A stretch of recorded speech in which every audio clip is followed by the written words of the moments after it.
Welcome to Phantom of Murder, where this October we're diving into the spine-chilling world of serial killers. Day 1. Ted Bundy. Ted Bundy was an American serial killer and criminal who was active during the 1970s. He is known for abducting, assaulting, and murdering numerous young women, often using charm and intelligence to gain their trust. Theodore Robert Bundy, also known as Ted Bundy, was born on November 24, 1946 in Burlington, Vermont. He was born to an unwed mother, Eleanor Louise Cowell, and raised him primarily with her parents, Samuel and Catherine Cowell, whom he initially believed were his parents. Bundy had a close relationship with his grandparents as he felt a strong attachment to them. On the other hand, his relationship with his mother was more complicated, as it was described as loving but strict. Bundy's biological father was not part of his life, so there was no relationship between them. In 1950, when Bundy was 3 years old, he and Louise left Philadelphia for Tacoma, Washington. Louise met Johnny Bundy, and they soon got married in 1951. Ted Bundy's relationship with his stepfather was fraught with tension due to Bundy's materialism and desire for things his working-class stepfather couldn't provide. As he grew older, he disdained his stepfather's intellect and often provoked him, leading to conflicts. As a child, Ted Bundy struggled with social skills that he would later use to manipulate others. He was teased for a speech impediment and had difficulty keeping up with peers in Boy Scouts. Despite being a decent athlete, he failed to make his school basketball or baseball teams, which was challenging for him. In high school, he was largely a loner and went on only one date. Bundy later reflected that it wasn't a dislike or fear of women that held him back, but rather a lack of understanding of how to interact with them. Young Ted Bundy began engaging in criminal behavior, including shoplifting ski equipment and forging lift tickets to ski for free. He also attempted car theft, receiving a warning for his actions. More disturbingly, he became a peeping Tom, spying on strangers, which is often seen as a precursor to sexual violence. Ted Bundy killing spree began from 1974 to 1978. Bundy himself confessed to more than 30 murders, though the actual number of victims could be higher. He often gave contradictory statements about when and where he began killing, which complicates the task of pinpointing his first murder with certainty. However, many experts believe Bundy's first confirmed murder was Linda Ann Healy. The murder of Linda Ann Healy, February 1974. Linda Ann Healy, a 21-year-old student at the University of Washington, is often considered Bundy's first confirmed murder victim. On February 1, 1974, Bundy broke into her basement apartment, bludgeoned her unconscious, and abducted her. Healy's skull and jawbone were later found in the Taylor Mountain area in Washington, where Bundy had disposed of several of his victims. The murder of Jorgen Hawkins, June 1974. Jorgen Hawkins was a student at the University of Washington and was last seen leaving a friend's house in the early hours of June 11, 1974. Witnesses reported seeing her walking alone near campus.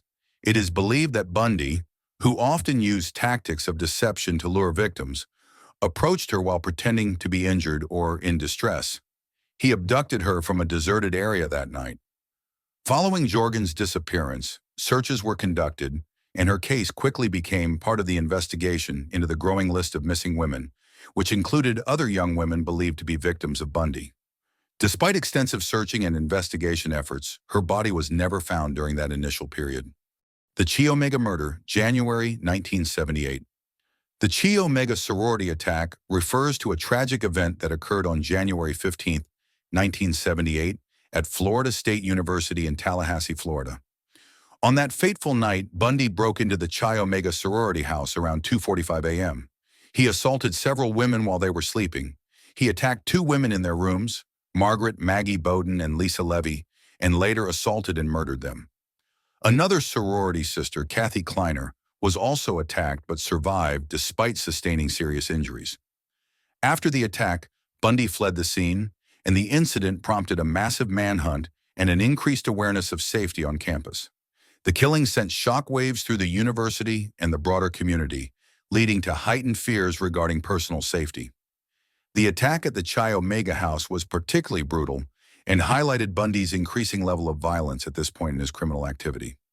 The final murder, The murder of Kimberly Leach, February 1978.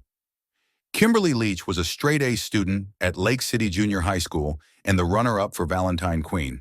At just 12 years old, she was enjoying an exciting time in her life, having just gotten her first boyfriend and recently chosen a new dress for an upcoming school dance. On the morning of February 9, 1978, Kimberly Leach arrived at Lake City Junior High School on time. Just before 9 a.m., she left her first period class to retrieve her purse from homeroom. However, she never made it back to class. That afternoon, her parents, Thomas and Frida Leach, became worried when she did not return home after school. After calling friends and learning that she had not returned from her first period, they contacted the police to report her missing. An eyewitness came forward that afternoon to report that they had seen Kimberly being called over to a white car outside the school shortly after 9 a.m. Moments later, Kimberly was gone, and the car was screeching off down the street. On February 8th, the day before Kimberly's disappearance, 14-year-old Leslie Ann Parmenter encountered a nervous man driving a white Dodge van outside her school, who claimed to be a fire department official. When Leslie's brother Danny arrived to pick her up, the man quickly drove away, raising their suspicions. Afterward, they noted the van's license plate number, 13-D-11300, and provided a detailed description of the man, leading to a composite sketch. Investigators in Tallahassee, who were working on the Chi Omega sorority attack case, recognized the sketch as resembling the main suspect, Ted Bundy. At that time, Bundy was a fugitive from Colorado, where he was facing trial for the murder of Corinne Campbell. Inside of the white Dodge, forensic experts found blood matching Kimberly Leach and fiber traces from her purse, along with soil and leaves linked to the Suwannee River area, where her body was later discovered. The search for Kimberly involved the largest manhunt in Florida's history, with police and volunteers combing through vast areas of North Florida. While Ted Bundy sat behind bars, Pensacola Police Detective Norman Chapman tried to appeal to his conscience.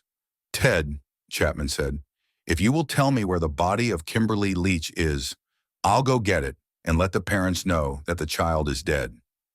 Bundy, cold and detached, gave a chilling response. "I can't do that, because the sight is too horrible to look at." On April 7th, the search for Kimberly Leach continued at Suwannee River State Park, led by Florida Highway Patrol Trooper Kenneth Woodrue Robinson.